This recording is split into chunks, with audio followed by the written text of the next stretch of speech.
take over the screen here. There we go. All right. So you should be seeing a survey pop up here just real quick. It's just a few questions, but it's going to help me kind of guide how I talk about things today, because I want to know kind of where you're at with your approvals journey. And I apologize, just getting my screens arranged. There we go. But I just dropped a link in the chat. So if you want to go and click on that link, it's 3 questions, I believe. They're really quick. I think 2 of them are yes, no, and one's just open-ended. But just trying to get a sense, have you used approvals in Power Automate before, or have you used approvals in Teams? So I'll give you just a moment there. And there's no wrong answers, and I don't know who's saying what, so it's completely anonymous.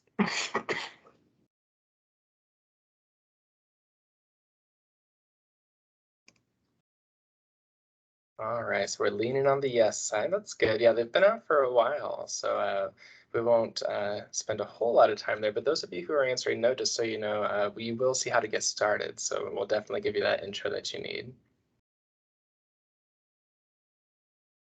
All right, give it just a few more seconds here.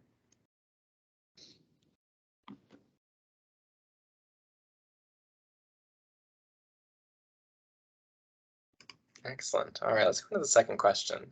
So have you used the Approvals app or the chat channel action in Teams before? So this one's a little heavier on the no side, and it's kind of expected. We're seeing, a lot of innovation in this space, and I'm sure we're not even close to finished with it. So this was one of the later things that we're kind of exploring, like how can we have pre-built templates? How can we customize templates?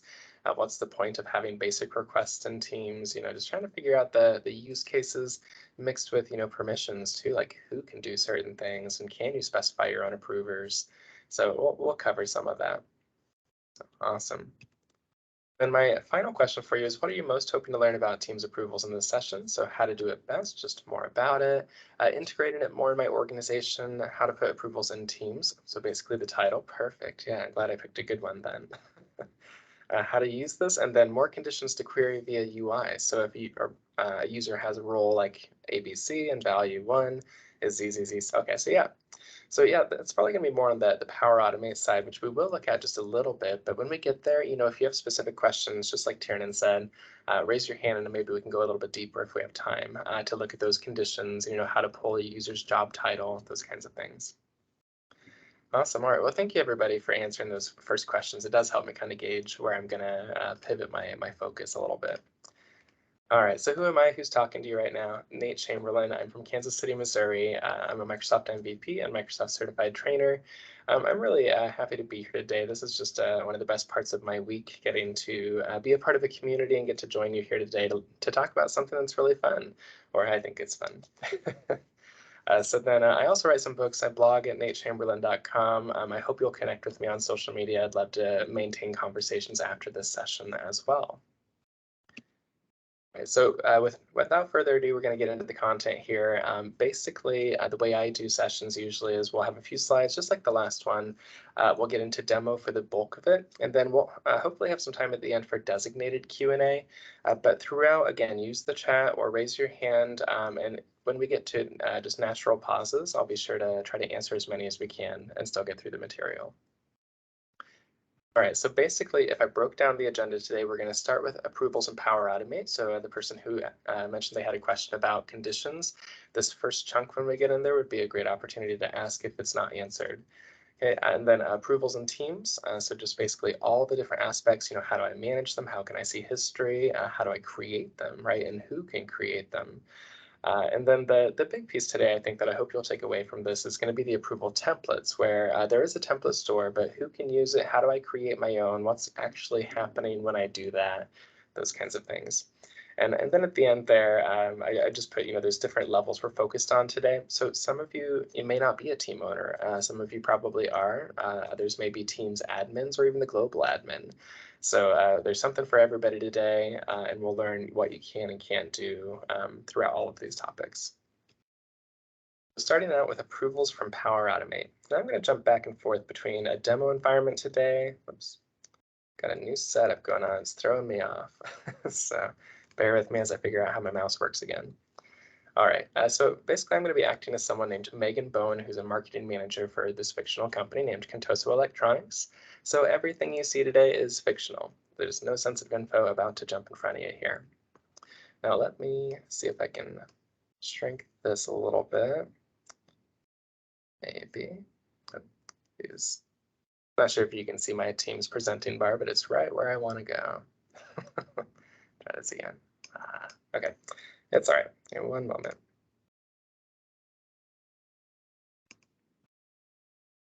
Okay, try it again. There we go. All right, just have to be fast. That's the thing. All right, so basically, we're going to go to Power Automate first, and I kind of skipped ahead a few steps because I kind of assumed if you're coming to this session, you've already got some things that you're ready to get into the approvals actions with. But first, I'll just kind of show you what my scenario is. So Megan's got a site that she's already kind of helping work on, and it's basically the company's intranet, right? And so people come here and they have to request certain things or get information about the company or find forms. I'm sure we all have some version of an intranet.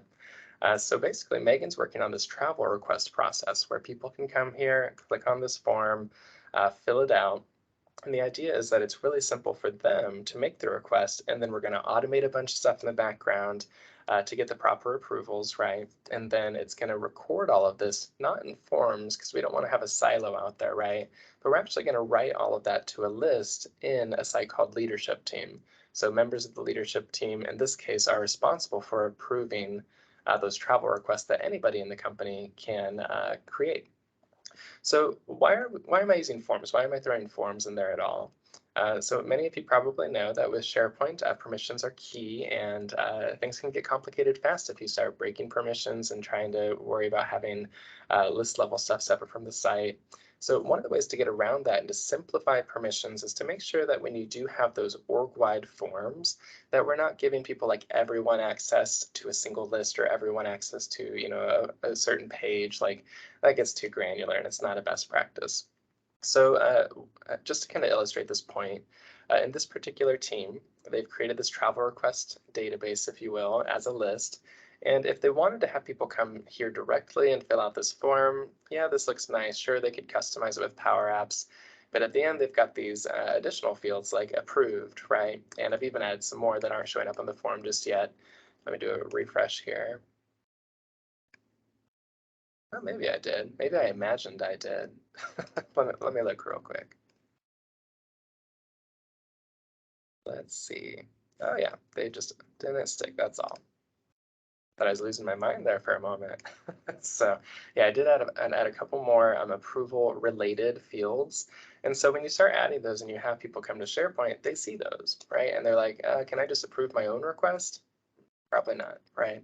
So we want to kind of keep people out of here is the idea. And when someone submits this form that you're about to see, it's going to write to this list, and they're just being asked up to about this point in the list, and then someone in this leadership team is going to fill out the rest, right? So that's kind of our scenario then. So going back to, where's my flow? Here we go. Going back to my flow, the basic structure I've set up so far is just when a new response is submitted in that travel request form, it's going to get the details of that request and then just create an item in SharePoint. And that's it, right? Now from here, this is where we start thinking about approvals.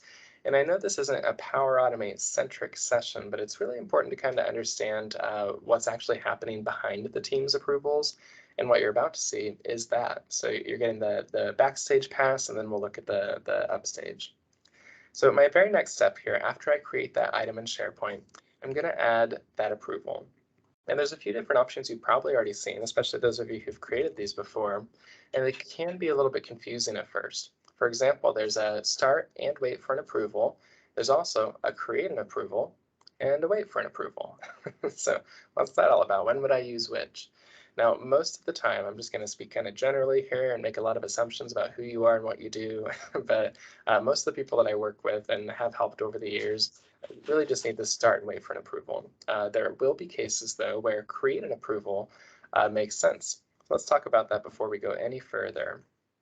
So I've got my slides here, and you should get access to these. I'm not sure on the specifics of that, but this is just a table that I grabbed off of support.microsoft.com.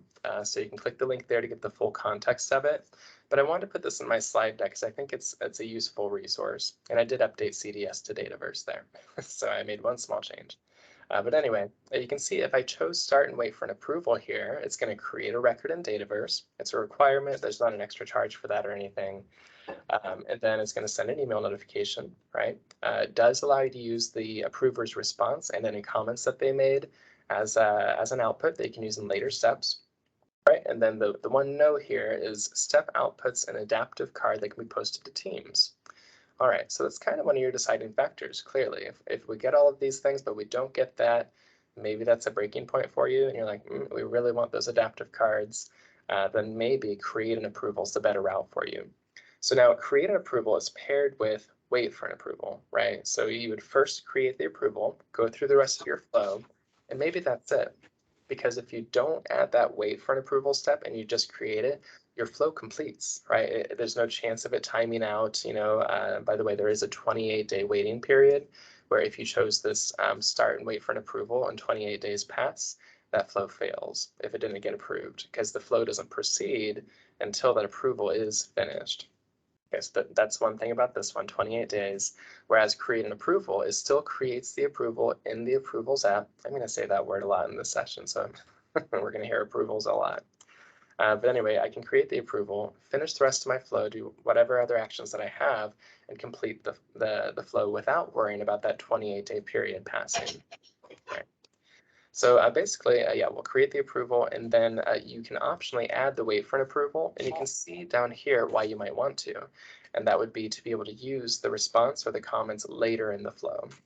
So if you do want to say, send an email later and say, hey, your thing was approved or whatever, you probably want to use both. But if you could just get by with an adaptive card, then maybe just stick with create an approval and finish the flow. All right, so let me switch back over to our demo. There we are. And I'm going to just use this first one, start and wait for an approval, because I know that in my specific process, I do want to use their responses in later steps and their comments and all of that. And I don't have a need for an adaptive card. So I'm just going to stick with this one. There we go. And with any approval, you're going to have the option to either stick with the out-of-the-box approve and reject, or you could do custom responses. So for example, in my scenario or Megan's scenario here, she can say, maybe someone can approve a certain dollar amount. So someone says, hey, I'm going to go to the Bahamas. It's going to cost me $3,000. And then maybe one of the custom responses could be approved up to 5,000, right? Approved up to 10,000 or whatever the case may be. But in this case, a simple approve or reject is fine because in my form, they're putting in specific dollar amounts and I should be able to see those, right? Okay, so we'll just do approve and reject, and then you can choose for either of those scenarios, the out of the box or the custom, whether everyone must approve, meaning you have multiple people who could, or just the first who handles it, right? And in my case, I'm working with the leadership team where multiple people could respond, right? So I'm just going to say the first to respond. All right, as soon as I do that, I need to give my approval a title. So I'm going to call this one new travel request. Oops, maybe. Colon and the destination. And I'll just search for it. Okay, let's do, there we go. All right, so new travel request and then whatever the user entered for their destination. And we're going to assign this to maybe multiple people. So I know Patty is part of that site. Oops. There we go. And let me go ahead and throw, I'm Megan. I don't want to make it assigned to myself. Let me show you a cool thing. How about that? So in addition to just putting static people in here, you could look up someone's manager. So I'm not sure if this is new for anybody, and apologies if it's not. But you can add an action before this approval to say, hey, go get that person's manager and let's have them as a potential approver, right? So I'll add an action and show you how we do that. And first I'm going to get the user profile, which gives me all the details about the person submitting this. So I'll say get user profile. And this is really handy if you need to grab like their department or their job title, their email address, all kinds of stuff. And sure, we get some of that from these previous steps, like their email address. But anyway, I've got my user, and then I'm going to find their email down here at the bottom. Okay, so I've got the responder's email is giving me their full profile. And then there's another action kind of along those same lines. You can just type in get manager. Here we go. And then I'm just going to use that, where is I think it's just ID. I always lean towards the emails myself. Here we go, user principal name. There we go. Email is always safe. Like whenever Power Automate's asking you for a user or some kind of ID for a user, email almost always will win. If you're having problems and you're like, why didn't ID work, or why didn't user principal name work? You can always try email, give that a shot. But I did find user principal name, so we're going to use that. And now I can use that person's manager as another potential approver. So notice in my dynamic content here, I'm going to go ahead and find that person's email, which is called mail. So whoever the manager is, and Patty, who happens to be our president and a member of the leadership team, right? And maybe there's some others, right? But 2's fine. We're just going to stick with 2. All right, so now I can put details in there. And for this, I would usually recommend using something like, well, they even say that you can use Markdown to do like a table. For example, you might want to put a reminder in the approval request that certain things are to be treated a certain way due to policy, right? Or there's a certain procedure that needs to be followed. So any kind of descriptive helper text for these approvers, especially if they're not doing this all the time and they need a reminder of how to do it properly, that would be great. So I won't put much here this time. I'll just say new travel request because we have a lot to cover. There we go. And we'll go into the item link next. Now, luckily, since we're writing to SharePoint, right, and it's creating that item there is just something called a link to item. So I'm just going to use the link to item. And then the description is view full request in SharePoint. There we go. All right. So with that, let's go ahead and save what we have so far. And I'm going to come back because we need to add more, right? The whole point of waiting for an approval is the ability to add additional steps to say, whatever their response was, go this way, and maybe put their comments here or there, right? Or maybe send an email or something. But so far, I did save this, and it's saying there's no database being provisioned. So as soon as I run it, it'll initiate provisioning of that. And that's normal. So the first time you run an approval using this purple approvals action, it does initiate that. It just takes a little bit longer the very first time. So let me save if I didn't already. Okay, and then I'm going to run it by submitting that form. I'm going to be kind of sloppy because I just want to demonstrate what's happening. There we go. We'll go with Southwest. How about that? Hilton. Perfect. All right, no, I don't want to save that. All right, so we'll let that run. It'll just take a little bit and it'll provision that database and then it'll write to that SharePoint list, hopefully. All right, so thinking about the next steps then, someone's going to get a request. What does that look like? Well, I know that I put Patty down as one of the people who could potentially approve all travel requests, and then also this person's manager, who I just happen to know actually Patty is Megan's manager. So yeah, I don't think she'll get 2 requests, but at least we know there's not another person involved here.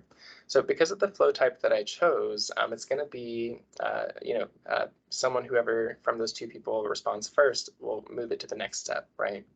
In this case, we're completely dependent on Patty. So I've switched over to Patty's account. And as I'm going back and forth today, just notice in the upper right-hand corner, this is Patty's profile picture. She's wearing the yellow top. So that'll kind of be your cue if you get confused on who I'm playing as at the moment. But as soon as that approval process kicks in, Patty's going to get a notification. It's going to say, hey, there's a new travel request. It'll happen right here inside of Teams. So we can watch here and wait for that to happen. But there's also another place, and I'm not sure why my browser bars or my taskbar is all messed up, but that's okay. I'm adaptable. Okay, so I'm just going to Power Automate real quick as Patty. There we go, it's her first time, so exciting. Okay, so Patty's in Power Automate, so she could just wait for Teams, right? And that's one place where these approvals are going to be sent, right? And she could complete them, she can put her comments in there, and she can do some other things we'll look at when it finally arrives. Another place that she can go to handle these approvals is actually just Power Automate. And on the left-hand side, she's got action items and then approvals. So this is the same app, that same purple app that we just used in the flow, and it's the same one that Teams uses. They're all kind of the same thing, but we're seeing them surfaced in different places, right? So Patty could hang out here. She could bookmark this, kind of make this her dashboard, or let's switch over to Teams again. She could pin the approvals app, which again is the same thing, but just inside of Teams. So on your left-hand navigation, you've got the ellipsis or the three dots there. You can choose approvals. And then if she's going to use this a lot, I would just recommend right-clicking and pinning it there. So you've got that one-click access to be able to use that in the future, right? Go from your chat straight into approvals, and you don't have to use that ellipsis again, right? So this is the same, and in fact, if I put them kind of side by side here, oops, we'll see they're kind of divided the same too. We've got received and sent up at the top, and then history is in the online version there. Okay, but we'll be able to get some of that same info here, just a slightly different navigation. All right, so Patty is waiting anxiously. Open. We'll go ahead and open her email too while we're at it here.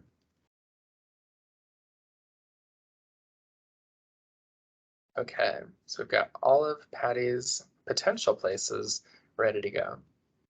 So let's go back here. I'll click OK. Okay, so we had a run, let's see, a few minutes ago. Let's see. Oh, and it didn't save my approval step, did it? Let me try that again. Oh no. That's okay. We'll do it real fast. Let me try it again. I won't put as much work into it, I promise. So we'll do approve reject, first respond. There we go. We'll just do travel request. And I'm only going to use Patty this time, but you saw how you can get your manager. So we got that. Details, we'll just say lots of stuff. And we can use dynamic content there. I'll use the link to the item here. And click here to view the full request. Fingers crossed. Okay, run this approval flow. Yep. Interesting. Okay. That's what's going on. I didn't see that one before. Okay, let's try it one more time. We're going to test it. We'll do a recently used trigger with that one I just did. Okay, feeling good this time. It'll go through. So while that's going, just because I know we're going to be close to time today, just keep in mind all the stuff that I just told you. Purple approvals leads to the different dashboard experiences, right? And we can use it in Teams, and it's kind of a really robust option. But there is one more that I'm just going to share with you as a potential option that's completely email based. So if you don't need the dashboard, you don't need the recent or the received and the sent and the history and all of that, you can use just email based, where someone gets their Outlook email and they can click a button and type a comment right inside the email body itself. So I'll show you that here too. Since that started, let me just double check that Patty is not getting anything. Okay, I think we're good. So yeah, let's go ahead and show you the email one.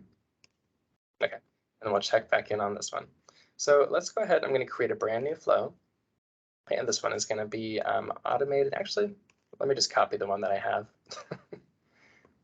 Let's see, we'll save that one as, I'll do email approval, travel request. There we go, and edit.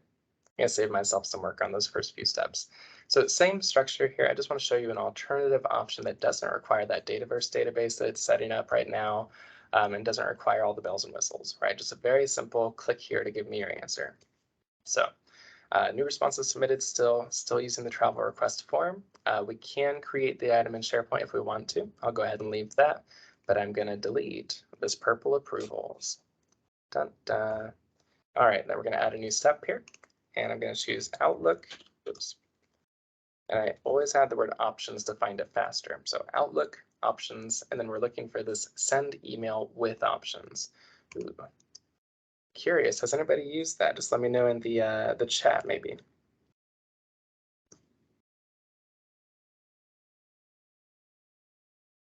Okay, and okay, got a note there, and I see some questions. I'll answer those too as you're thinking about whether or not you've used this specific step before. But a question from Kat here: can I, as a power user, set these up for others in my organization? Yes. So you can create shared flows, and you can create templates that are owned by the team. There could be other admins who help manage those too. There's a few things you want to be mindful of. Like if you do create the flow and you make all of the connections as yourself. So for example, sending an email as Megan is basically what's going to happen right now. Megan leaves the company, it's broken, right? So we want to use, and I think I saw a glimpse of this somewhere. Yep. So Jamie, thank you for that. Jamie added we could use service accounts to prevent something like that from happening, where, first we want to make sure we share this flow with others so they can own it with us. We leave the company and we make sure that all the connections for all of these steps, so the connection to Outlook, the connection to SharePoint, is using a service or a shared account that will always be around, right? It isn't dependent on my credential working tomorrow. Okay. And then if you have a private environment, do you need to set up a connector to AD to get all the user information? Yeah, good question. So that get user profile doesn't work with the on-prem. You can do some stuff with Power Automate in on-premises environments using the on-premises data gateway. So you might Google that and see kind of what that would allow. But I haven't had any luck with it working with the get user profile action. All right, so I didn't see any other comments on the send email with options action here, so this will be maybe new for a lot of you. But it is a really simple approval method, so I think those of you who don't need the huge process will really like this one. So with this, I'm going to send an email to, once again, I might say a static person like Patty, or maybe I'll add those get user profile, get manager steps in there so it's dynamic, right? And I can get whoever submitted its manager, whoever's submitting the form. So we'll stick with a static Patty. She's the only one who's going to do this maybe. And then instead of the default your input is required, I'm going to say, please review this travel request. There we go. And then I'm going to show advanced options because maybe I want to put something in the body of the email. That would be nice, right? And I'm just going to keep it simple. I'm just going to use the link to the item. There we go. Header text for the body, I'll say view full request. Selection text, please make a decision. Again, going kind of fast today, you'll probably want to change those yourself, and we'll just do a simple approve and reject. And the options in this email step just have to have a comma between them. So you could do approve, reject, you could do cat, dog, yellow, red, right? All kinds of different things, and you don't have to stop at 2. You could, for example, create a branch in this flow for approve, reject, and then maybe request more information, right? But we're keeping it kind of simple just to demonstrate the concept today. We'll stick with those 2. And then let's go ahead and save it. And again, I'm not adding more because I want to show you what happens this far, and then we'll come back and do those next steps for both approval flows. Like, how do I build that branching logic then? All right, so we'll do save. This one won't give me any problems, I'm certain. All right, now let's go check on Patty real quick. There we go. All right, so we're back in Patty's world looking at that first flow, the purple one, right? And I can see that Megan sent a travel request. Okay, that just came in an activity notification in Patty's Teams. And here's my lots of stuff that I hastily typed in there. And I've got my attachment, which is actually just a link to the SharePoint item. If I scroll down, I can see Megan requested it just now. So that database finally built up. And then it's pending response from Patty. And if there were other people who were involved, you'd see their names too. All right, so I may decide that I'm not the right person to do this. Maybe I'm not going to be Megan's manager next week, and we're kind of shifting the structure or something. So I might use this reassign button to give it to someone else. So that's an option. If I want to review the item, I simply click the attachment, right, and it jumps me out to SharePoint where I can view that full request. And then I can see that the flow also wrote it correctly. So I've got the title, the reason, who she was that requested it. Let's see, destination, I forgot to put in the flow. Just all the different information, I can make sure that that looks good. Okay. Now, something that some people don't always use in SharePoint, just while we're here and it's popped out, is the comments panel. Now, Patty could come in here and add approver comments down here and say, this is too pricey, right? Or she could use this comments panel, which doesn't affect the versioning of the item. And to me, that's huge because as soon as she typed that comment and clicked out of it, it saves a new version of the item, right? So to avoid affecting that, and if you just really need some kind of collaborative side panel, well, that's what comments is, where I could say, maybe one of my collaborators like Adele, is this appropriate usage of funding, right? Right, and we're not adding this to the item itself. We're not creating additional versions. I'm just quickly and easily mentioning Adele to send her a notification to get her help with this one item before I make a decision, right? So that's a cool feature you can kind of pair with your approval process. All right, anyway, small tangent. Now back to the approval process in Teams. Maybe I looked at it in SharePoint, maybe it was perfectly fine, right? And I'll just put in the comments here, have a great time. There we go, and I'll approve it. Ah, how rude. Okay, let me try one more time. It's probably thinking I'm too slow.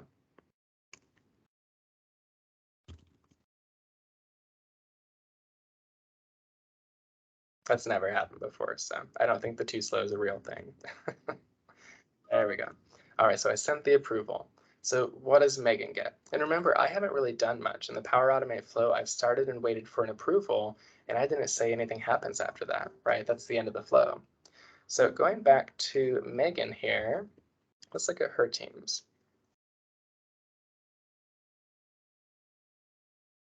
All right, so Megan's Teams is up now, and I go over to my activity feed, the same place that Patty got her notification, and I see my final status is approved, right? And I can go and review the whole item in SharePoint if I have access. Now that's the key here because Megan's not a member of that site. She might actually be, but let's pretend she's not, right? And the link is here and I can see where it's saved, but if I click on it, I'm gonna get the usual, access denied. So the nice thing is that leadership team maintains, strict control or security over the whole list of travel requests, and they don't have to worry about item level permissions or anything. And we can write these things using Power Automate to Excel, or we can write it to a site that Megan does have access to, and even strip out some of the more sensitive details and just put the high level info wherever we want with Power Automate, right? But the approval process itself, pretty simple, right? I didn't build a lot of this. I don't have to know any code. I'm good. All right, so then this dashboard. If I close with that little pop-up that came up, notice I've got my received. Okay, and Megan doesn't have anything she received for approval in the sent. And in Teams, this is where she sees her history as well. So this one's finished, right? It's approved, but it still shows up under sent. Now for that, she does have an ellipsis here where she can go and review it at any time, and she can click on it, does the same thing. But then in Power Automate, oops, don't need to view the schedule, but it's a great lineup. There we go. All right, so I go back to my flows here, and remember my action items has the approvals. So I can go here, and then I can go to my history,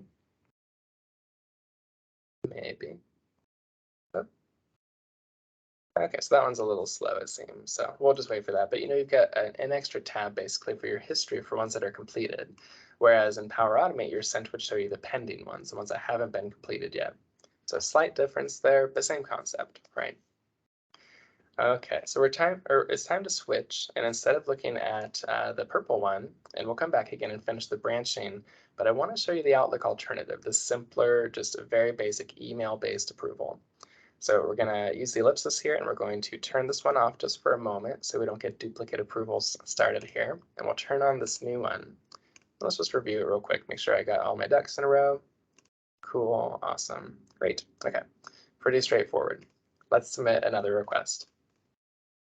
All right, so this time we're going to Hawaii, and we're going to go there for coconuts, and we're going to leave today, please.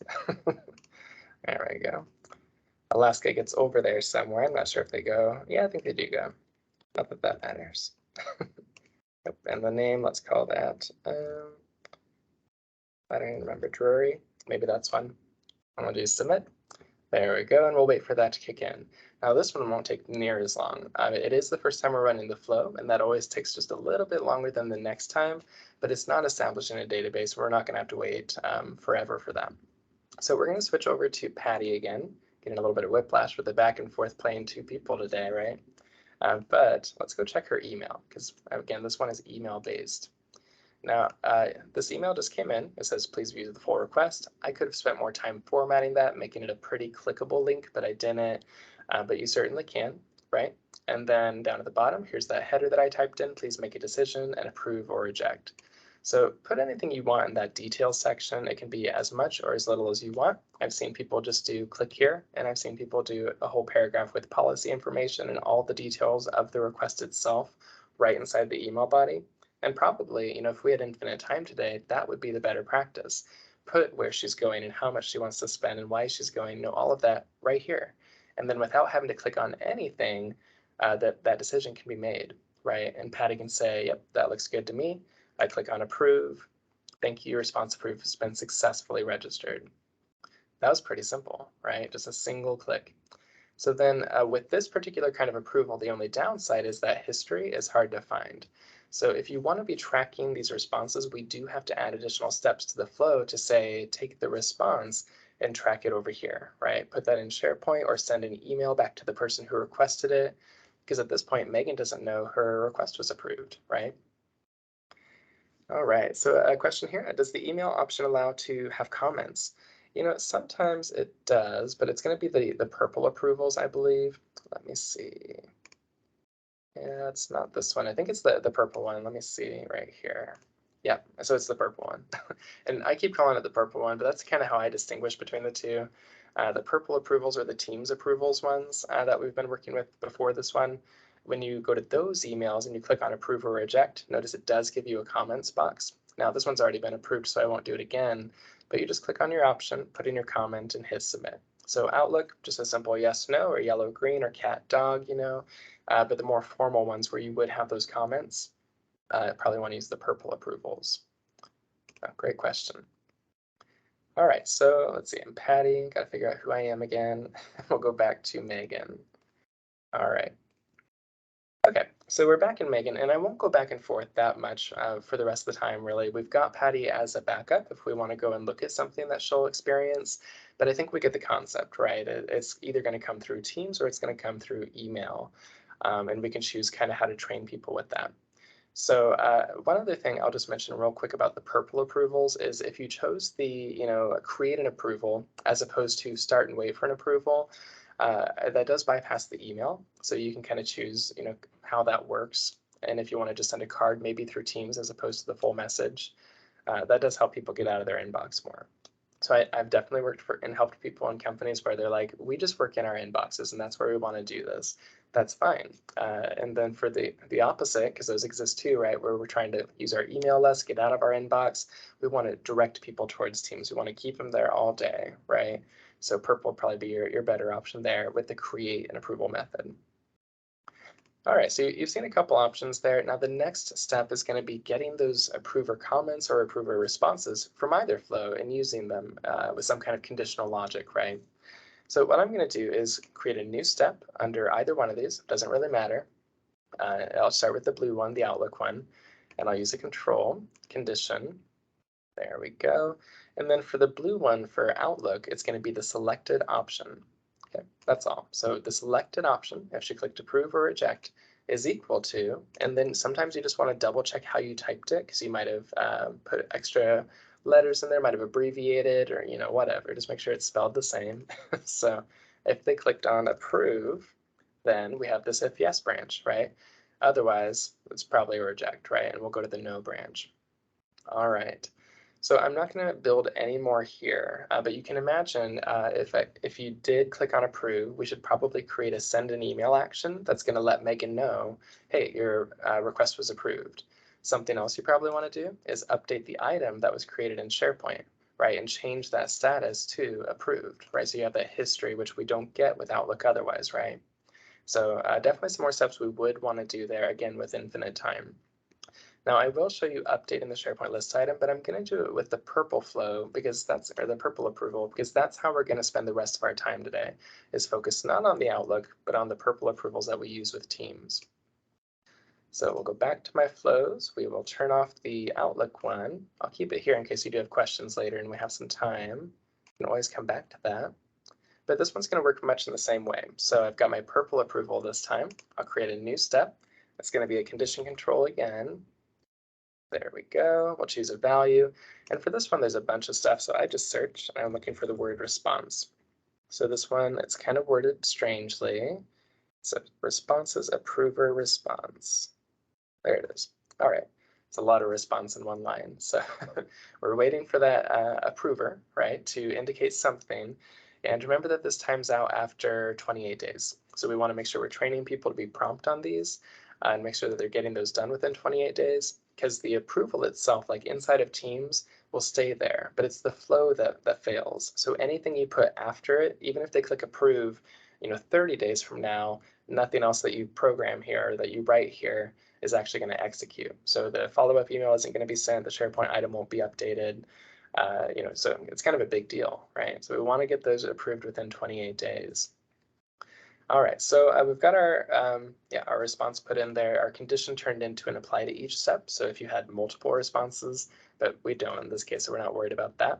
but our response is equal to, and then with these, oh gosh, I forgot, I always get this backwards, but we're just going to try approve. I can't remember if it's past tense or present, but we'll try approve first. And then we'll go ahead and update that SharePoint item, right? Patty clicks on approve. Let's update SharePoint. Okay, so we'll do SharePoint and update item. There we go. And we'll put in some repetitive information here. And if anybody else feels that way, but we put all this at the top and then we have to do it all again. There we go. Any required fields we have to put in again, even if they're not changing. All right, but the three things down here at the bottom that could change would be the response, right? So approved value instead of pending, which is the default, we're going to say yes. So that was approved. And then who's approving it, right? We could put the approver themselves in there. So I'm just switching to my dynamic content there so that I can use the approver, which I might be able to actually get from, I don't know if that would be over there. Responses, approver, email. Yep, always go with the email. It's always safe. All right, and then approval comments. So this would be, if they did type something. Let's see what that one is. Someday I'll memorize all these strange names. There we go, responses, comments. All right, so for this response, whoever it was, they click on approve, we update the item, we change the SharePoint list item to say, yes, it was approved, this is who approved it, and this is what they said when they did so. Now, let's kind of think about the start and wait for an approval versus the create an approval and then the separate wait step, because this is something you might want to consider for those of you who have highly audited environments, where if you're going to be updating the item, you may wish instead, to put more specific timestamps and stuff in there. So you might say, you might want to go to the SharePoint list item and change the status to approval requested. Right, so you would create the approval, it's sent right away, immediately update the item before you wait for the response, right? And say approval requested, this is who it was requested from, so on and so forth, to really get that detail in there. And then you add the wait for an approval step, and it won't proceed, right, until someone does respond. And then you update again, and you say, who was it that actually finally updated it or, approved it, and what was the value? Right, so those of you who do need that extra middle step in there, maybe separate it out. Create an approval, update, wait for an approval, update. All right, so anyway, we've got that in there. It looks good to me. And then I'm just going to copy, there we go, and paste for my no. Or I'm going to try to. Sometimes this doesn't like me. I don't know if it's anybody else. Let me try it again. No, it's just going to give me a fit today. That's okay, but we get the idea. We would do the exact same thing, right? And we would change approve to no. I just don't want to rebuild it all, but we'd change the approve to no. We'd still put the approver name in there, and we'd still put the comments in there. Nearly identical, right? We just change this drop down. All right, so we've got the approve. That looks good. We probably want to send some kind of email back too, like Megan got the pop-up notification in Teams or the activity notification. She's got her dashboard, but if, again, you're more of an email-oriented organization, you may want that extra step, right? Or just a record sent to an inbox somewhere. So we could add an action. I won't go through it all, but we could put the details of the response. We could put the comments in there, like have a great time, would have been a nice thing for Megan to see, right? And send that. And that's just a basic send an email V2 step. All right, so let's test this out, and then we're going to pivot after this and go straight to Teams and look at some templates and simpler ways to do this, because you're seeing it built kind of from scratch, right? And we get that it's kind of involved and there's a lot of gotchas and catches, but it doesn't have to be so complicated all the time. There could be a lot simpler processes that you could benefit from using templates with. All right, so we've got this. Let's go ahead and test it with the previous submission. Perfect. All right, and then Patty's gonna get her approval. I know I said we weren't gonna go back, but let's do it time. It was much faster that time, right? Got the pop-up. And we'll go ahead and say, this sounds fun. Approve. Now again, Megan's not gonna get that comment unless she goes and looks at her dashboard. But I could have put that in an email and that would have been nice. All right, so that was approved. And then let's switch back to Megan. Or actually, while we're on Patty, I'm not sure Megan has access to that site. So let's just look as Patty. We'll go out to the leadership site.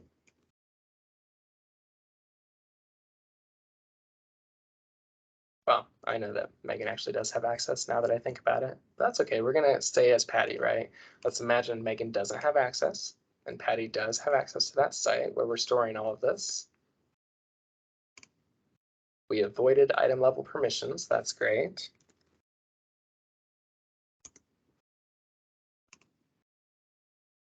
This beginning to question if she did have access.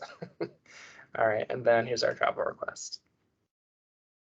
Perfect. All right, so the newest one, gosh, I believe it's the top. Oh, nope, it's this last one. Okay, so there's the last one. You can see, well, I'm not sure why my response didn't stick in there.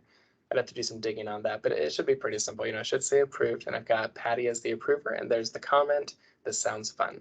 So pretty easy, right? Just gotta know what to connect to what there. And we've got our dashboard, and we don't have to share this with anybody but the people who are involved with the process. And Megan can have her dashboard and approvals with the original details, right? And the history and all of that. Okay, so back to Megan. Okay, so we've looked at approvals and Power Automate. I'll switch back to my slides just for a moment. And now we're going to look at basic approval using just Teams. And this is going to be the thing that everyday users probably stumble into. And then you're going to get a question like, what is this? Could we use this? So we'll look at it basic first, your everyday users who just found this and they clicked on it.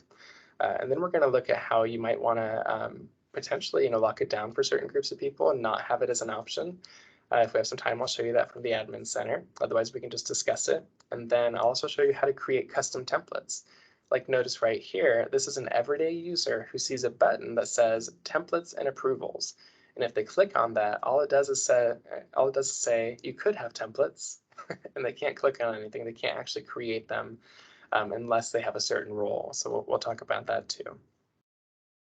Okay, so back to Megan here and back to Megan's teams specifically. All right, so here we are, we're in Teams. And remember, there is the approvals app that I've been, looking at kind of off and on between the two accounts. But we're actually going to start in, again, just from the everyday user perspective, and we're just having a conversation in this group chat here. And we realize that there's a button down here that if you hover, it says approvals. And I know that's hidden by my taskbar there, but if you click on that, a user sees something like this. And I've got a basic request, I've got e-sign, which we can't use in this organization because we don't have either of those. And then templates and approvals, right? So if you're the admin, by the way, hide that, right? If you don't have those, don't make those options. But that's the default, unfortunately. And then your templates and approvals. Megan happens to be a team owner, and she's also a global admin, so she can actually create these. So if you are a team owner or a global admin and you click on that, notice you get this option to create a template. Now, Patty, just for contrast here, I want to show you what your everyday users see. Patty's going to go to a chat with Megan here, and she wants to start an approval, and that's fine. And before she does, she says, oh, maybe I could use a template instead of recreating this every time. But notice she doesn't get that option. She can learn more about it, but she's not a team owner, and she's not a global admin. So again, just knowing that this button is out there, we all know, and maybe are the kind of user who clicks around and experiments, and you can imagine how frustrating that might be. So we want to educate about it. We want to create a positive approval scenario. And for this to happen for Patty to give her that positive experience, Megan's going to create templates that Patty can actually use, right? So as a team owner, let me step out of this real quick. But as a team owner, Megan can go to that approvals app, and that's the same app where she's going to go to manage those templates. So you see what you sent, what you received, your history, all of that, and manage your templates in one spot. Okay, so we'll look at that momentarily. So with these basic approvals, though, if Patty decided this is good enough and she's just going to do it once in a while, it's not a big deal to have to recreate it every time. She just clicks on basic request, and she can say, sure, let's go with the travel request again, right? And I've got a lot of other ideas for you as far as approvals go. I'll share this here in just a moment. But we've got travel request, and the approver is going to be, let's see, I am Megan, so let's make it Patty. Oh, she must not be in this chat. So if you're in a group chat, you do have to put someone who's in the chat with you. Same with a channel. If you're going to do a channel approval, it has to be someone who's part of that team. Okay, so Joni is in this chat, so I was able to add Joni. And I'll say, can I go to Minnesota? There we go. Maybe I add an attachment like a form that I filled out, like a a Word form that's fillable or an Adobe form that's fillable or something. Maybe it's even like a scanned form. I say it like that because I've been there. So maybe I uploaded that and I attach it. And then if I don't do anything else, it's just going to be approve and reject. Joni's going to get this request in this chat feed. Everybody else will see that I sent it in the same chat. So Lynn and Miriam will see that I sent this, but they won't be able to respond to it. Joni has to click approve or reject. Or I could create custom responses, again, as an everyday user, and say yes or absolutely. So I'm going to Minnesota, basically. So okay, yes and absolutely. I'll send that. There we go. And I haven't used it before, so it just says blah, blah, blah. That's fine. It's using Power Automate. Perfect. All right, here's this adaptive card.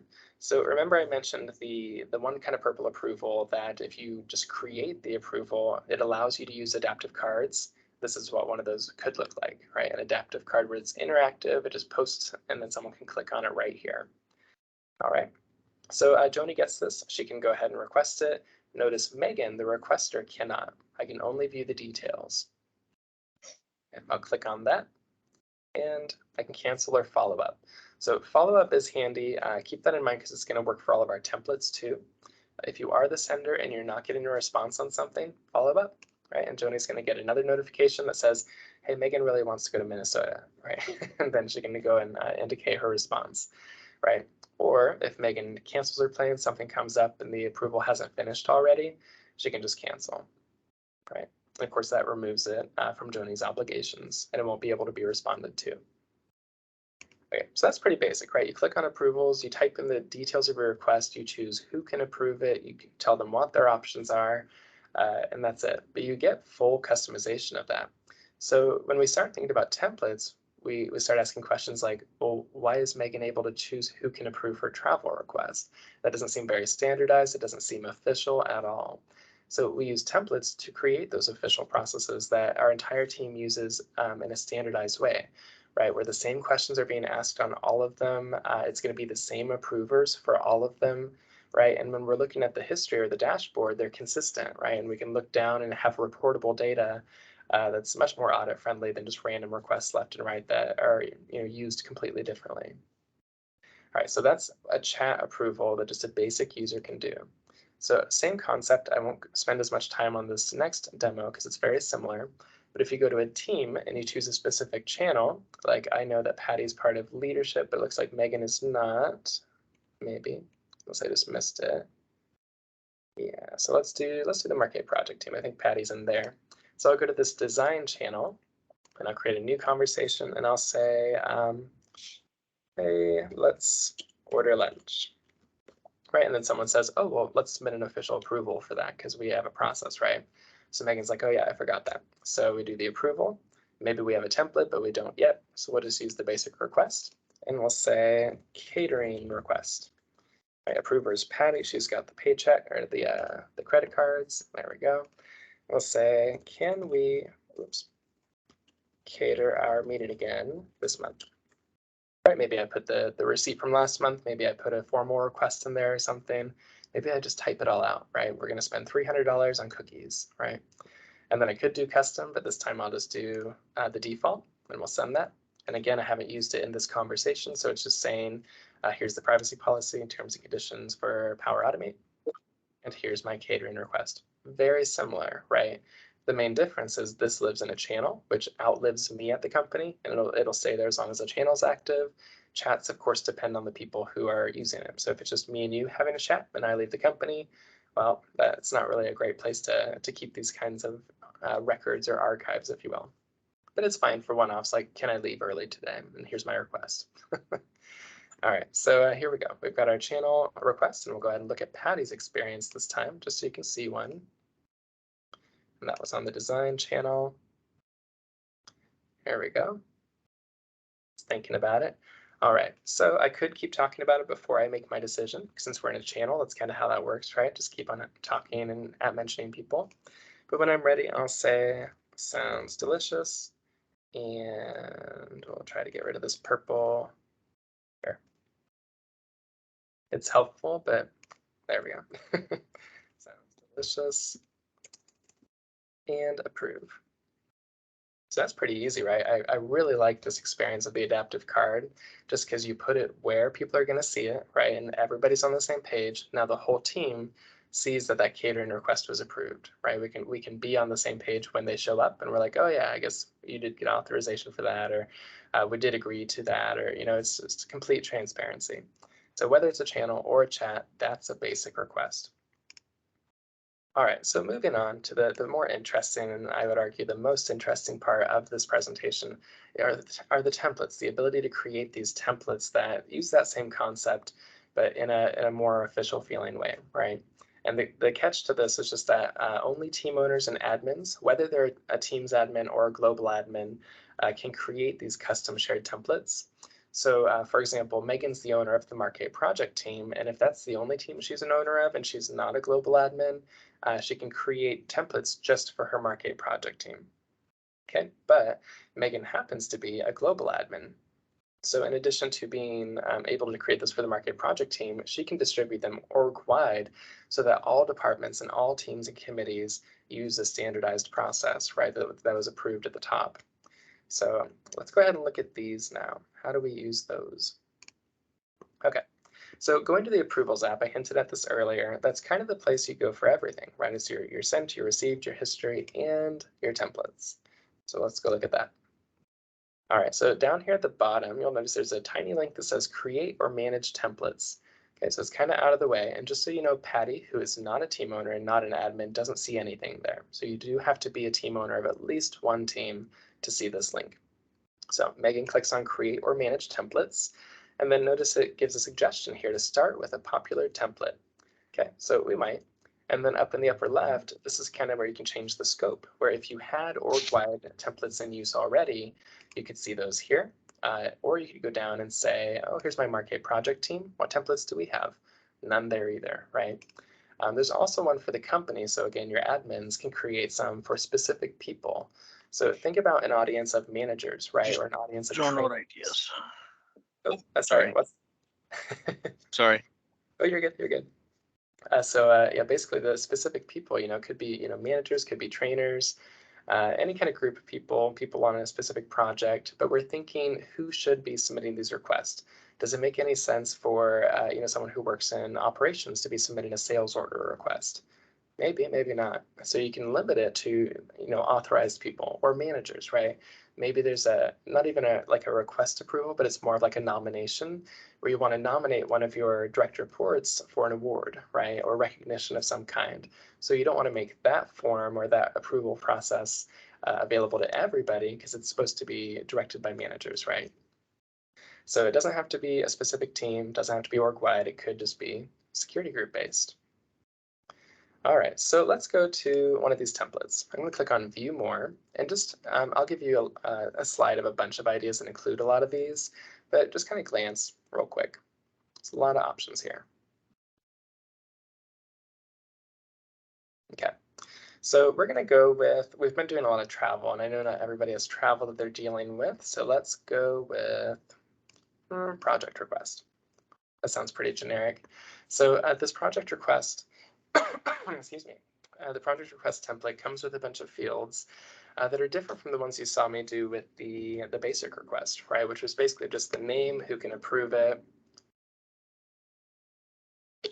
so on and so forth. So with this one, basically we get to add additional fields, we can reconfigure it. And if you've ever used Microsoft Forms, you're going to recognize kind of what's powering this. So, excuse me, goodness. So I click Done Next, and then this is where I make that decision. Is this going to be an org-wide request process? Is it going to be specific people like managers or trainers, or can it be just for one team, right? So with this, let's go with team first, and then I'll show you org-wide too, but I'm sure you can imagine the difference. So here's the team first. We're going to start with the Marquet project team, and now we get to customize it. So all I've done is I picked a template, project request, and I chose who gets to use it, the Marquet project team. So template name, let's call this one, let's modify it just slightly. new project requests. So when my users are looking for this, they know to look for this, right? I'm going to train with this name. Okay, and then my category, instead of administration, let's go with, let's do others. Okay, I'm kind of thinking operations or something. Description, so request a new project for funding, resource allocation, scheduling, etc. You know, whatever it is. So someone's got to do something with this, right? And we'll click on next. So that was just basic info, descriptive info. And then on the form itself, if you've used Microsoft Forms, like I mentioned, that's basically what this is. Notice when I click on the existing template questions, this looks just like Microsoft Forms. There's just a few differences. So for example, when you want to add specific questions, you have fewer options for the question types. You can only do choice, text, and date. Whereas with Microsoft Forms, you can also do like Likert ratings, file uploads, all kinds of stuff. If you are interested in file uploads, remember that the basic request had an attachment option, so will your templates. So you can put those there too. It's just not a question type for this part. All right, so we've got our dates on there, start and end, project lead. Maybe I don't put that there, just, you know, if it's always going to be the same people, or if I assign those later perhaps, but we'll leave it as is for now. But you get the idea. We could add additional questions. I'll go ahead and add one just so you can see. Is this urgent? Okay, there we go. And I can require certain fields. You can see just like, again, Microsoft Forms. So I don't want to tell you stuff you might already know, but we can require if we want to, and I'll click on next. All right, so here's where that attachment comes in. If this specific type of request should have attachments, think about, you know, like reimbursement request. You probably want to require file attachments, right? Because we need to see the receipts. Whether it's an image or a PDF or whatever, we have to get those somehow. So you probably turn that on. Now for a project request, probably not, unless you have like, again, an Adobe form that you filled or a Word form or something. So we'll turn that off for this one. And then for approvers, this is where we can lock that down, right? With a basic request, I could say who I wanted to approve it. With the template request, I can say for projects specifically, there's only certain people who should be approving those. And that's going to be Adele, Alex, and Patty. Okay, those are our 3 project managers. They're going to be the ones who choose whether or not we, you know, move forward with this project. Okay, and then notice, just like when I was in Power Automate, a similar question here. Do we need a response from everybody or just the first? So I'm going to go with just the first by turning that off. So I don't need everybody to say anything. And then again, just like Power Automate and like what you saw with the basic request, you can customize the options beyond approve and reject. So I mentioned earlier that you could do something like, you know, MN solo. sorry, what's that? Oh, was there a question there? Oh, okay. All right, so we've got, you know, maybe approval up to 5,000, right? Or maybe approval, oops, I can spell today, up to 1,000. There we go. So we've got our 2 options there for this specific case. So maybe it's also going to be a reject, right? So I'm just going to leave it as default, but you can see it might be nice to have those specific buttons.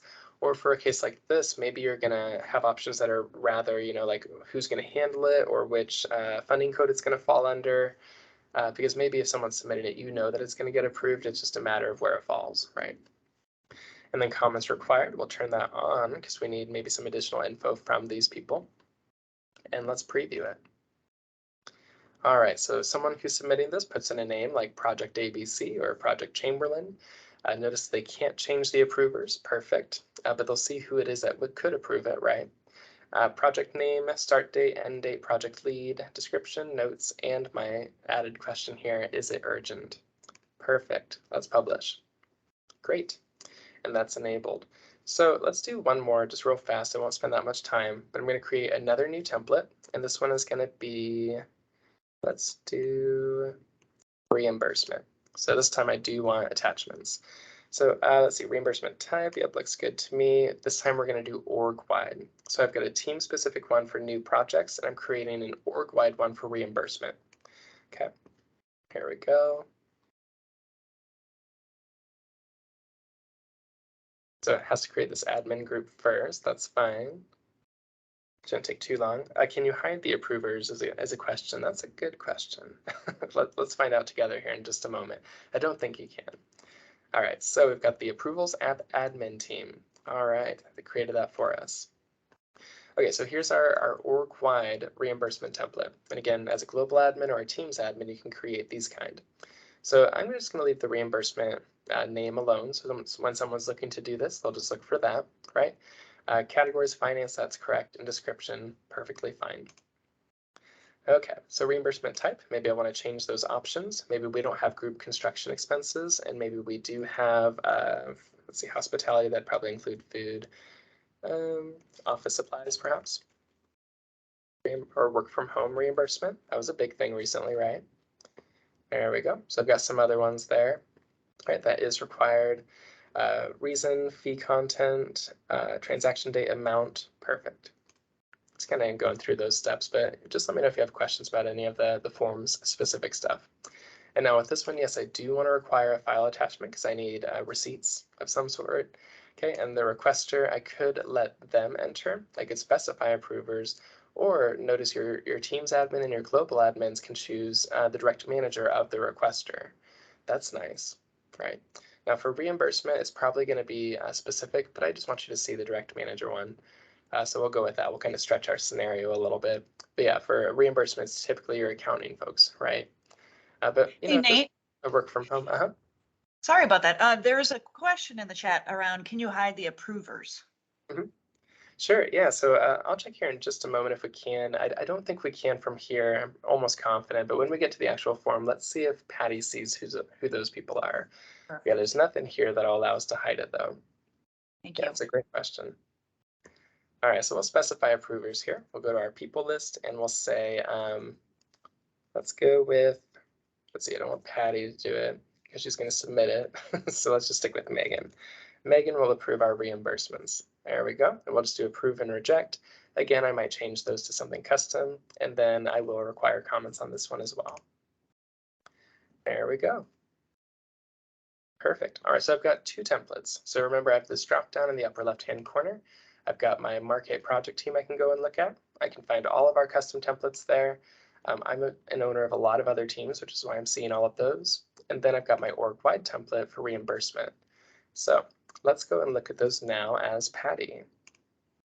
Okay, so Patty's not a global admin, not a team owner, right? And if we start out here with the Marquee project team where we have that new project request, the process is pretty much the same as the basic request in the beginning, right? We click on new conversation, we'll click on approvals. There we go, and here's our new project request. It just shows up right away. So Patty can click on that. And here's the moment of truth. Yeah, so it looks like, to answer your question there, Nicholas, they do show up and we can't hide them. All right, so we've got our new project request. We'll call this Project Minnesota. There we go. Project name, that's kind of redundant. And maybe your request name is a little bit different. This is the official project name. So you can do whatever you want with those. Maybe delete that if it is too redundant. Okay, project lead, let's put that as Adele. And that's just a text box, that's fine. And we'll put some notes in there. And is it urgent? Absolutely. So I've sped through that, but it's just a form, right? Nothing new there.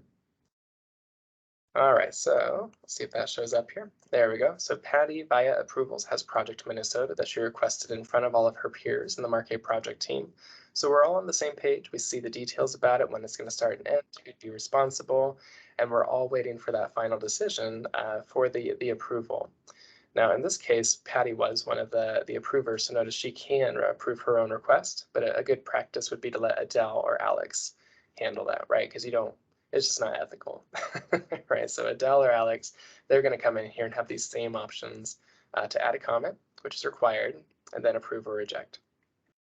So now another question, can you add a group as an approver or just individuals? Yes, there's not a group option. Let me just double check though real quick. Pretty sure there's not, but they add stuff all the time. So I've learned my lesson and I will just verify. All right, so I'm doing the most permissive one to give us the most options here. All right, so if we specify, let's try, oops.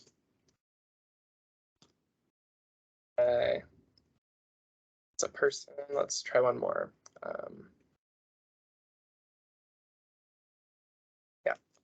Yeah, it's not letting me use any Microsoft 365 groups. And then for security, one of those was, it should have been the admin. Let me try Contoso. Oops. Let me do any security groups or M365 groups. Okay, yeah, so Joel has a good point there. If we could just use a group, then it could just show the group name and it would hide the individuals. That would be really nice. So fingers crossed that we do see that functionality in the future. That would be great.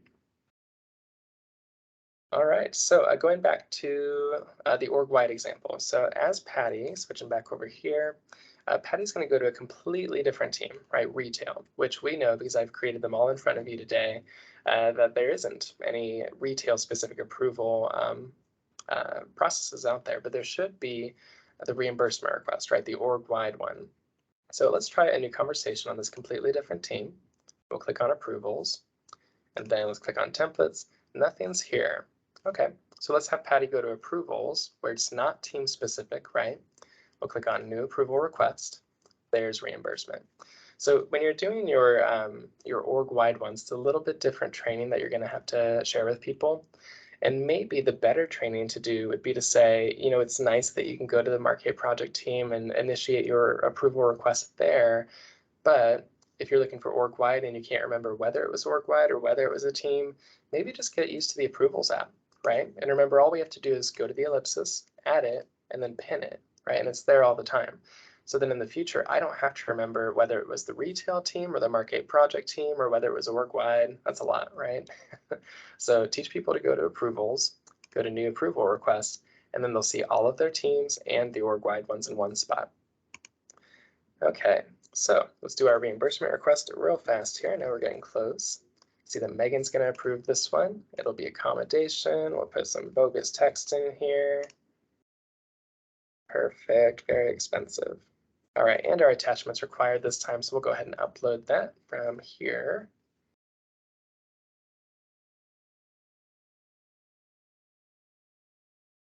There we go. All right. So Patty just submitted a reimbursement request using an org-wide template. Let's switch back to Megan, who can upload that. Oh, now my taskbar is working. Let's see. All right, so we're back to Megan. Let's check the activity feed here. So activity, Patty sent a request. Nice. All right. So from here, you know, we could go ahead and complete it. But let's say, you know, Megan's busy and she misses the notification. She could always just go to the approvals app, right? And then we've got the received category. And here's this request from Patty just a little bit ago. Perfect, and we're right back there. So you don't have to always check the activity or go searching through it forever. Just the approvals app truly is your hub or your dashboard where you can create all of the approvals you have access to. You can respond to all of them that you've received, see all the ones that you've sent, view the history, the approval comments, all of that. And if you're Megan or a global admin, a team owner or something, you can create and manage those templates that we've just been using. All right, so let's finish this process. Megan gets this request for reimbursement. We can see the details. We can view the attachment right there. If I hover over it, I can see it was uploaded to OneDrive for Patty. So that's your clue in case you're curious, the architecture there. But you upload a file, goes to whoever uploaded its OneDrive and shares it with you here. So I may look at that and say, that's great, approved, right? Or like I mentioned before, I could reassign it if I'm not the appropriate contact or reject it. So we'll approve that one. There we go. I'm a positive person by nature, so I've approved everything today, but just so you know, the reject button does work. All right, so now Patty got that notification. We can go back and look at that if we want to. Here we go. There we go, final status approved. Woohoo. All right, we are getting there. So be thinking of questions. We will have just a couple minutes here in just a moment. Just get my slide deck back here. My Windows 11, I don't know if anybody else is on the preview builds, but I've been having some issues with some of the latest ones.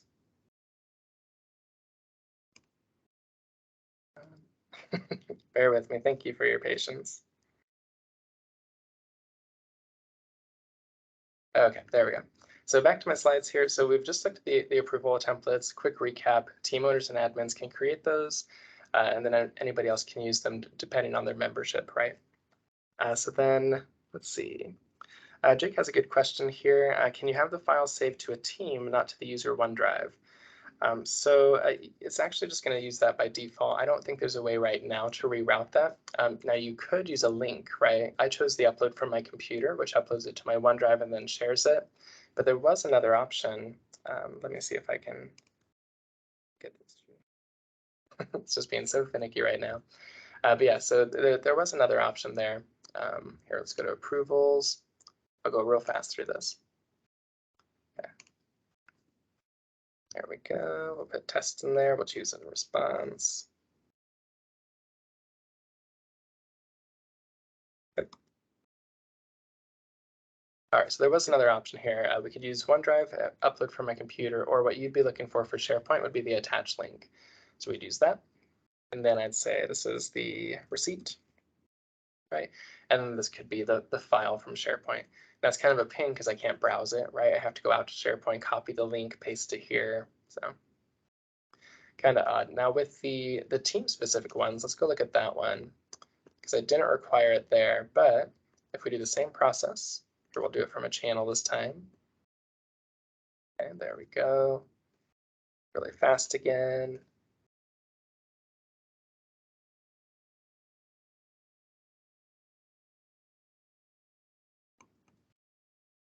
I think it's just catching up to me.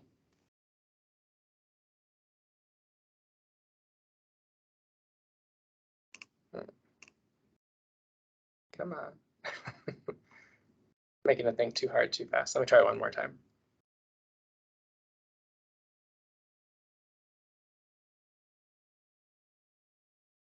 There we go. Oh, I don't think I had the attachment there. Okay, let's try it one more time, and I'll do it from the other place. Give you some variety at least. Sorry about that. Did I miss the attachment? Yeah, it must not be turned on for this. Okay, so let me go back to Megan then. Because if it's team specific, I would imagine it uploads to SharePoint. It's kind of the structure we see all throughout Teams, as if it's a team specific resource, it goes to SharePoint. So let me edit that real fast. And it'll be a good demonstration of how to edit a template you've created. So I'm going to go into my team specific template here. There we go. File attachment, yeah, let's require that. Perfect, okay. One more time.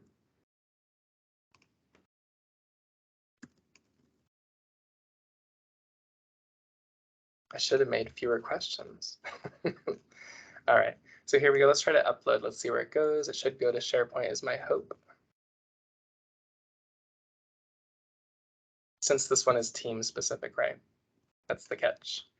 We'll send that.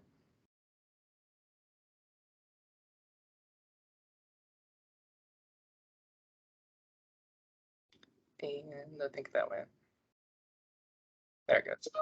Okay, so this one, yeah, it's still going to OneDrive. Interesting.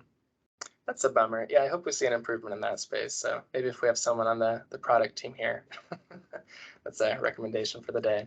But typically, yeah, through Teams, if it's going to through a team lens, it'll go to the SharePoint site. And if it's org-wide, I guess OneDrive makes sense. But I wish that was, a SharePoint site folder, perhaps, that could be used for all these approvals. All right, let's see. So learning together today. So thank you for that question. Can you have the file saved? Yes, got that one. Okay, and then Annette, so does everyone see the request made by an org-wide template, or is it just the submitter and approver? So that one's going to be the submitter and approver. So that's not going to post anywhere that others would see, just it'll show like in the approvals app for those involved. So great question. Oh, and then I see, yep, so Nicholas got that one too, awesome. Perfect, yep, and then the link from SharePoint would be your workaround for this. Perfect, yeah, thanks everybody. Okay, so let's go back to our slides. Just real brief. Okay, so I want to share some scenarios with you because I showed you a limited list of ideas, if you will, in the amount that we have today. But there's a ton of different reasons you might use approvals, and it doesn't matter if you decide ultimately to go with the first things that I showed you directly through Power Automate only, and maybe using just the Outlook, very simple. Click here to give me your answer or your response. So you could just do that, right? Or if you liked those templates that you have the ability to create and customize and then use right inside of Teams and deploy at different levels in the organization, then maybe you want to stick with the Teams method, right? So it doesn't matter which method you go with, but these are reasons that you might create one, right? Things to be thinking about. So some of the most popular are these first two, where you've got documents that are being dropped in from another system perhaps, and they're ready for review. So think about invoices that need review. So they go in a folder or they get tagged with metadata that says this is pending review, right? And then use an approval to have someone go and say that they looked at it and that it was good to go, and then you use Power Automate to ultimately move that to the approved or the reviewed folder, or change the metadata, however you want to do that. And you can tie that in with the approvals, right? Just like we did today. Okay, and then the team or channel request, that's another popular one where people want to maybe lock down the ability to create channels within a team because it's getting out of hand with a large team. So create an approval request for that team, and then if someone wants to add a channel, they just do that approval, put in the details for their channel, and you can actually automate the creation of the channel as well using Power Automate, right, if you want to go that route. Or if you just want to build it with a template, it's a little more limited inside of Teams, but you can still have someone else go and build that channel, right? Or provision that team. So I won't read all of them to you, but there's a ton of other ideas here. And again, you'll get this slide deck as a resource to kind of get the wheels turning. And this is something, since you attended today, this would be a nice takeaway to share with the rest of your team and say, hey, I went to this session on approvals. There's a lot of ideas that we could consider, some of the stuff that we could automate. For example, how many of you still have things like this? Maybe some paper forms that you're filling out. Maybe there's a section at the bottom that says, don't fill this out, right? We should be past that by now. We can get rid of those sections, hide it from the people submitting completely by using, Sharepoint or forms or however we want to. Or you saw me do it with, the initial scenario today with travel request, where someone fills out the first part, it goes through the approval scenario, and whatever the person indicates as their response fills out the rest of it, right? And they don't actually ever have to go to SharePoint, right? They could do that all from just their email if they wanted to. All right, so just, lots of ideas there. And then as far as implementation, just a few big steps here for you. The first thing that you'll want to think about is getting buy-in for these, right? And when I'm building realistic approval processes and I'm just not, quickly putting demo text in there and stuff, I want to go and talk to the people who are currently doing the outdated process, right? Or the existing process, and see, what is it that really works well about that and what could be better, right? I want to hear it straight from them because I want to build it for them ultimately, right? I may know how to do it, but they may tell me things that make me change my approach and make me realize that maybe they don't need history. Maybe they don't need bells and whistles, and we could just do a straight Power Automate Outlook approval, right? Or maybe they definitely need history and they always need attachments and they're getting inconsistent data. And I'm starting to think, okay, standardization, I want to make sure that I require attachments on that form. And can it live in Teams? Are they using Teams? Like, there's a lot of considerations there. So always get buy-in by involving the people who are currently doing the process the existing way. Right, and then after you start, getting it out there, you might want to, train people on how to use this process. So you want to increase that familiarity by just exposing people to it. Now, this could be a series of different mediums. It could be the Lunch and Learn paired with a newsletter, paired with news and SharePoint, right? However you want to get the word out, but just keep sending it out and use it as a case study. Say, hey, this team automated this old process, and this is the ROI they're seeing, right? They're saving time, they're saving money, they're getting consistent data that they're now able to visualize really well in Power BI. Right, so just share that message again and again. And I know a lot of us are kind of like the one person who does all the things, but if you have a team who can help with some of that communication and evangelism, certainly reach out to them. Or you can also build a governance committee or perhaps a champions program to help you with some of that too. So then speaking of champions, think about adoption with this too. So for your brand new approval process that you're going to be building, check in with people, because the way it was designed and the way you roll it out on day one may turn out not to be the most optimum way to do it. So ask questions, say, hey, how's it going? And is there anything we could improve? Is it doing what you expected it to do? Because of course, when we talk about things, we all kind of imagine our different version of it until it's real and in front of us. So foster that adoption by checking in and just making sure that they are using it and that there aren't any obstacles that are going to make them ultimately just abandon it, right? Because that's the worst feeling, to put all that time into something and then just know that it's not being used. So do those check-ins and just put a reminder on your calendar and be a part of their adoption journey. And then afterwards, just rinse and repeat. Just keep advocating, keep telling people, hey, this is what you could benefit from using this seemingly simple tool. It's a nice interface for people. And then get those evangelists on board, the people at the very beginning here who were talking with you, who fell in love with the process. And they're like, you know what, this has really changed my work life. Have them help you share it with their peers too. So again, you'll get these slides. I've got a bunch of references here. My favorite is the very bottom one, where you can go to Power Automate. You can go to Microsoft Learn and go through a module that's self-paced and slow down and go through these steps on your own. So be sure to check that one out if this is new for you. And with that, I do want to thank you. I know we're right at time here. Thank you for all of your time and attention. I hope this was useful for you. We'll stop the recording and I'll stick around in the chat and answer any questions that I didn't get to here. But have a great rest of your day.